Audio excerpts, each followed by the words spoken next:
Chapter 4. Gobble Gobble. I closed the piece of paper. I must be seeing things, I thought. It can't possibly say turkey. There's no way. I slowly opened the paper again, and sure enough, there it was. Turkey. No matter how many times I opened and closed the paper, it still said turkey. No matter how long I stared at it, it still said turkey. My life is over, I groaned. What's the matter? Asked Robbie. I got it. Got what? It. What's it? Are you really going to make me say it? Turkey. I got the turkey. I must have said it a little too loud because just then everyone in the class turned and looked at me. Max started laughing and pointing his finger at me.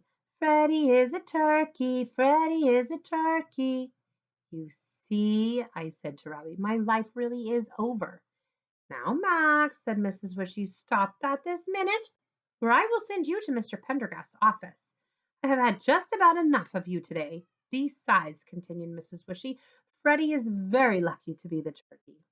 Oh, yeah, really lucky, I muttered to myself. The turkey is a symbol of Thanksgiving. It is a very important part of the play.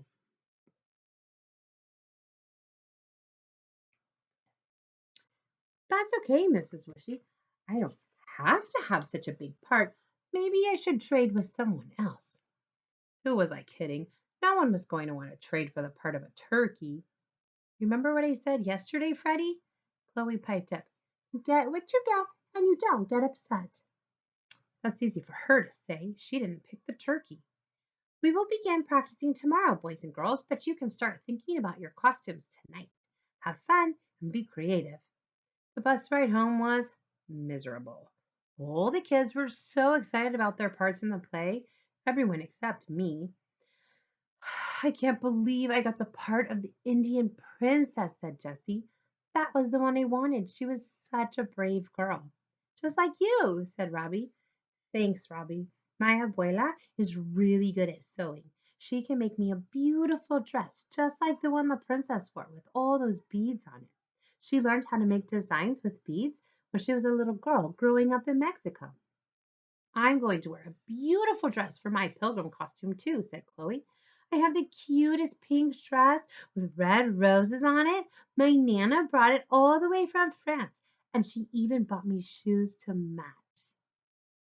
For your information, said Robbie, the pilgrims mostly wore black and white, and their clothes were really plain. They didn't wear anything that had designs on it. Well, that's not very fashionable, Chloe said. Black and white clothes are so boring. How can I look like a star in such a plain outfit? Hey, fancy pants, yelled Max. When are you going to get it through your fat head that you are not the star? I am too. My mother even said so. Well, I got news for you. Your mother's wrong. Oh, no, she's not. Oh, yes, she is. Oh, no, she's not. Oh, yes, she is. I was in such a bad mood that I couldn't listen to them argue anymore. I was getting a headache. Be quiet, I shouted. Everyone on the bus stopped talking. It was silent.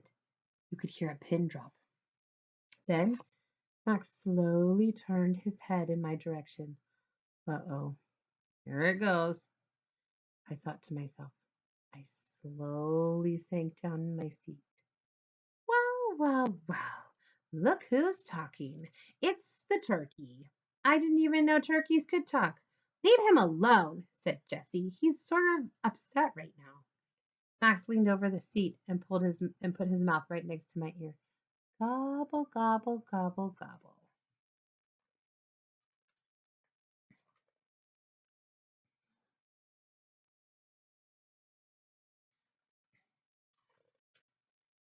I tried to ignore him, but he wouldn't stop. Gobble, gobble, gobble, gobble. I pulled the head of my jacket over my head and covered my ears with my hands. This just made Max gobble louder. Gobble, gobble, gobble, gobble. Then he started singing a song we had learned in school that day. The turkey is a funny bird. His head goes wobble, wobble. The only word that he can say is gobble, gobble, gobble. Now the other kids on the bus all started singing and laughing. Leave him alone, yelled Jessie. Max stopped squabbling and looked at her. Says who? Says me. Really? You can't make me. Oh, yes, I can, Jessie said, staring right Max right in the eye. I peeked out from underneath my hood. Wow, Jessie was even braver than I thought. What are you going to do? You're just a girl, Max said, laughing. I take karate, so you don't want to mess with me. The other kids on the bus started chanting, Jessie, Jessie. Max stared at her for a minute and said, We'll finish this later. Then he sat back in his seat. Secretly, I think he was afraid of Jessie, but he would never admit it. Thanks, Jessie. That was awesome. No problem. That's what friends are for, she said, patting me on the shoulder. Max is really just a big baby. I laughed. You see, Freddie, everything's going to be fine. I let out a big sigh. I wished I could believe her, but right now, I just wanted to crawl into a hole and never come out.